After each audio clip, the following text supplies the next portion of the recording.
வணக்கம். உங்கள் சிநேகிதி மாலதி மகாதேவன். ஒரு ஊரில் ஒரு செல்வந்தன் இருந்தான். அவன் தன்னை நாடி பசின்னு வரவங்களுக்கெல்லாம் உணவளித்து சந்தோஷப்படுவானா.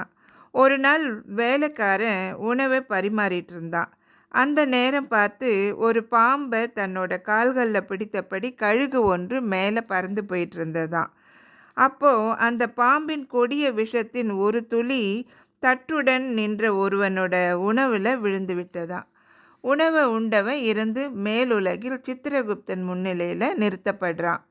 சித்திரகுப்தனுக்கு அந்த இறந்தவனின் கர்ம வினையை யார் மேலே சுமத்தி அதற்கு தண்டனை வழங்குறதுன்னு ஒரே குழப்பமா. பாம்பின் மேல் குற்றம் இல்லை, ஏன்னா அது தானாக விரும்பி விஷத்தை வெளியேற்றலை. கழுகின் மீதும் குற்றம் சொல்ல முடியாது, ஏன்னா அது தனது உணவை தான் சுமந்து போயிட்டு இருந்ததே தவிர அதற்கும் விஷத்திற்கும் எந்த தொடர்பும் இல்லை. செல்வந்தன் மீதும் குற்றம் இல்லை, அவன் அன்னதானம் செய்தான ஒழிய உணவில் விஷம் கலந்தது அவனுக்கு தெரிந்திருக்கவில்லை. அப்படின்னா அந்த மனிதன் இறந்த பாவம் யாரை சேரும்? குழம்பி போன சித்திரகுப்தன் யமதர்மனிடம் போய் தனது சந்தேகத்தை கேட்டானாம். கொஞ்ச நேரம் யோசனைக்கு பின்னர் யமதர்மர் சொன்னாரா, சித்திரகுப்தா, கொஞ்ச காலம் பொறுப்போம். இந்த கர்ம வினையின் தண்டனையை யாருக்கு வழங்க வேண்டும் என்பதை சிந்தித்து தான் நம்ம முடிவெடுக்கணும் அப்படின்னு சொல்லிடுறாரு. அன்னதானத்தை தொடர்ந்து நடத்திட்டு இருந்தான் அந்த செல்வந்தன். ஒரு நாள் வழிபோக்கர்கள் சிலர் பசியோடு அந்த ஊருக்கு வந்தாங்களாம்.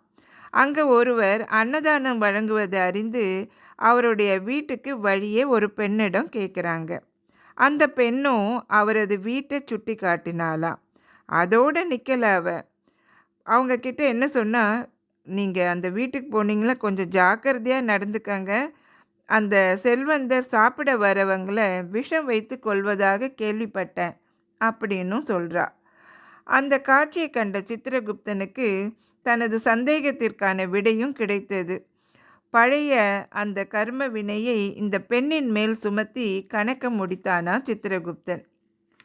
நமக்கு இதில் என்ன தெரியுதுன்னா, நமக்கு சம்பந்தம் இல்லாத ஒருவரை பற்றி, நமக்கு துன்பம் இழைக்காத ஒருவரை பற்றி சரியான உண்மையை அறியாமல் புரளியை கிளப்பி விடுறது தான் மகா பாவம் அப்படின்னு, இல்லைங்களா?